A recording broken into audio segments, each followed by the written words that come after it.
e vem comigo. Imagina que você está voltando para a casa da sua infância, ali pelos anos 70 e 80, num finalzinho de tarde de domingo. O ônibus para na esquina de chão batido, você desce, sente aquele cheiro de terra molhada misturado com um aroma de pão na chapa vindo do bar da esquina e lá no fundo, o som distante de uma TV ligada em algum programa de auditório. Você atravessa o portão de ferro, sobe os 3 degraus e abre a porta da sala. E de repente não é só uma sala, é uma máquina do tempo. E o que salta aos olhos não são as pessoas, são os móveis. Aqueles móveis que a gente amava sem nem perceber. E que hoje, se aparecessem numa casa moderna, pareceriam vindos de outro planeta. Logo de cara, ocupando a parede inteira, lá está ele. O famoso estantezão de madeira escura, imponente, pesado, quase dominando a sala inteira. Ele tinha lugar para tudo. A TV de tubo encaixada no centro, o rádio 3 em 1, o toca-discos, os LPs alinhados, as enciclopédias que davam orgulho, os porta-retratos de vidro e aquela coleção infinita de bibelôs que brilhavam à luz da tarde. Em muitos modelos, ainda havia um barzinho embutido.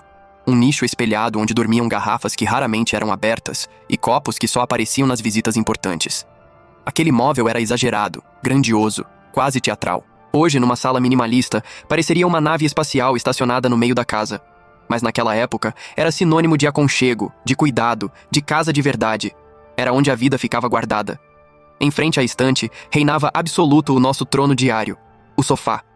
Não era apenas um sofá, era um personagem da família. Às vezes de veludo marrom ou verde musgo, às vezes florido, às vezes de curvim, que colava na pele nos dias mais quentes e soltava aquele barulhinho engraçado quando a gente levantava.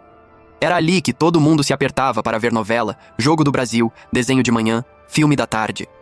O conjunto completo vinha com o sofá de 3 lugares, o de 2, e se a casa fosse mais chique, uma poltrona solitária, a poltrona do pai, onde ninguém sentava sem permissão. E, para completar, a mesa de centro, vidro fumê, pés de tubo cromado ou o trio de mesinhas que se encaixavam. Hoje parecem obras de arte kitsch. Naquela época, eram simplesmente a mesa da sala, onde repousavam o cinzeiro pesado, o controle remoto enorme, quando existia, e o prato de bolo das visitas. Ao lado do sofá, sobre uma mesinha discreta, vivia um pequeno tesouro do passado. O telefone de disco. Pesado, firme, muitas vezes bege ou preto, mas em algumas casas vermelho vibrante. O discador circular nos obrigava a girar cada número devagar, ouvindo o tec-tec-tec enquanto o disco voltava. Aquilo era quase um ritual. A cena parece viva até hoje. Sua mãe anotando um recado num bloquinho, o fio enrolado sempre dando nó, alguém gritando da cozinha. Se for pra mim, diz que eu não estou. Se você mostrar um desses telefones para uma criança de hoje, ela provavelmente vai perguntar onde fica a tela. Mas naquela época, a gente esperava a linha voltar com uma paciência que hoje parece impossível. Era outro tempo, outro ritmo de vida. Da sala para a cozinha, o choque é imediato. A cozinha dos anos 70 e 80 tinha alma própria. No centro, sempre iluminada pela luz amarelada da lâmpada, ficava a famosa mesa de fórmica colorida com cadeiras de pés cromados. Podia ser azul, vermelha, verde, amarela.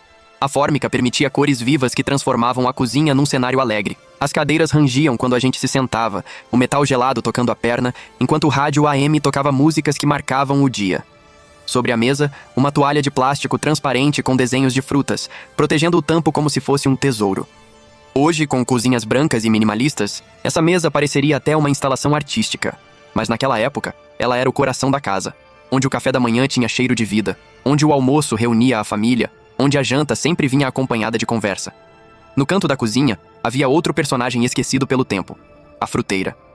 Muitas eram de plástico, com vários andares giratórios, cheias de bananas, maçãs e laranjas.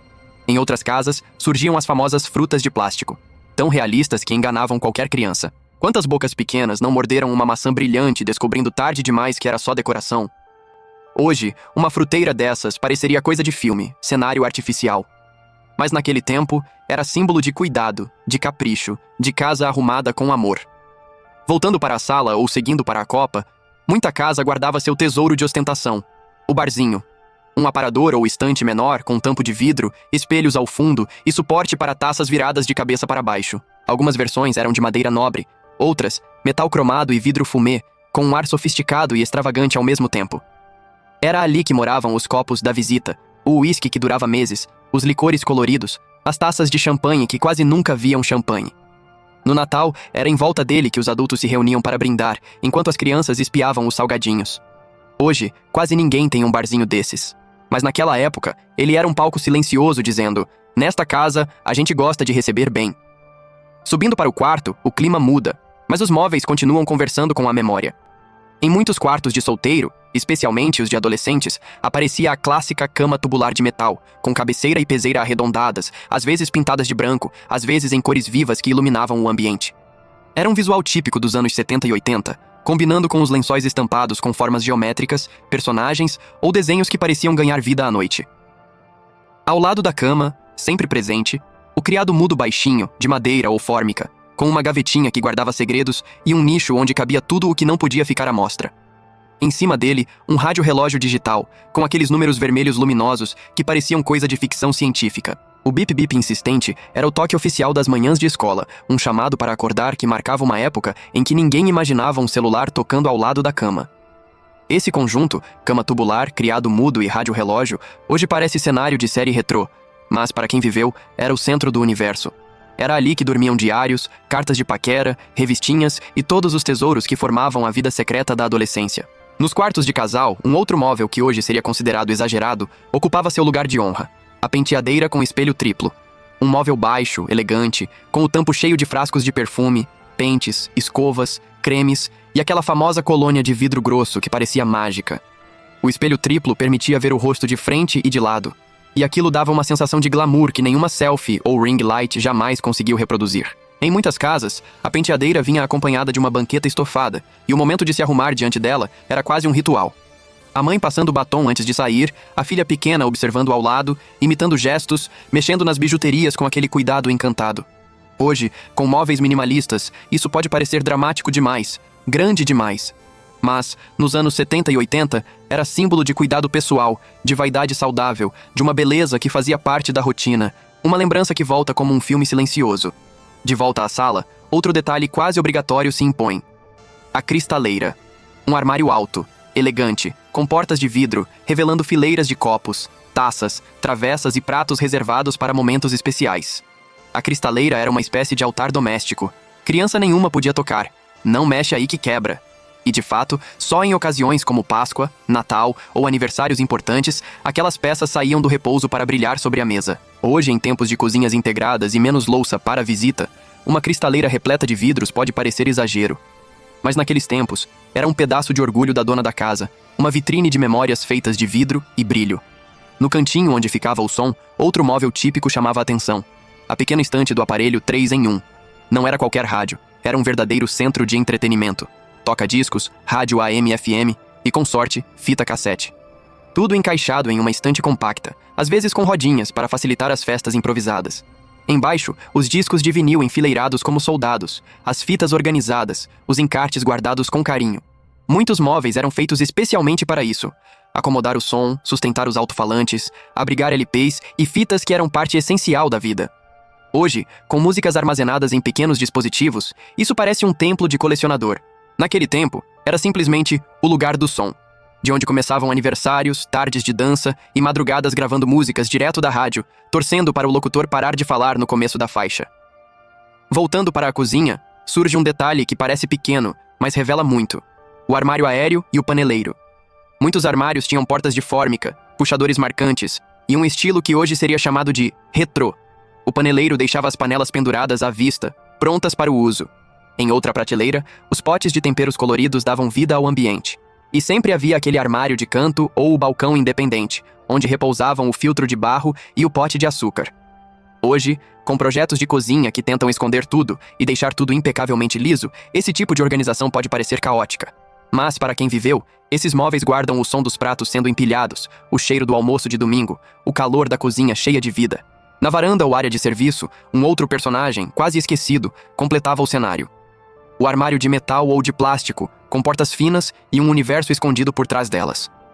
Ali se guardava de tudo: produtos de limpeza, ferramentas, baldes, fios, objetos que um dia vão servir. Esses móveis, muitas vezes esmaltados e coloridos, eram comuns em áreas úmidas e de serviço. Hoje, viraram peças vintage valorizadas em decoração industrial. Mas naquela época, eram apenas o canto da bagunça organizada e o lugar proibido para as mãos curiosas das crianças. Abrir aquele armário era como abrir um portal para um mundo misterioso, cheio de coisas que só os adultos sabiam para que serviam. E por fim, voltamos à sala. Já é noite, as luzes estão apagadas e só uma luminária de canto ilumina suavemente o ambiente, talvez apoiada sobre uma mesinha lateral. Você olha em volta e percebe que cada móvel ali carregava muito mais do que uma função. Carregava história. O estantezão que parecia um navio ancorado na parede, a mesa de fórmica marcada por copos e conversas, o telefone de disco que exigia paciência, o barzinho que brilhava nas noites de festa, a cristaleira que ninguém ousava abrir, a fruteira de plástico sempre arrumada, o sofá estampado que testemunhou brigas, reconciliações, risadas e cochilos. Tudo isso, visto hoje, poderia parecer cafona, exagerado, estranho, quase extraterrestre. Mas para quem viveu, é impossível olhar para esses objetos sem sentir aquele aperto gostoso no peito.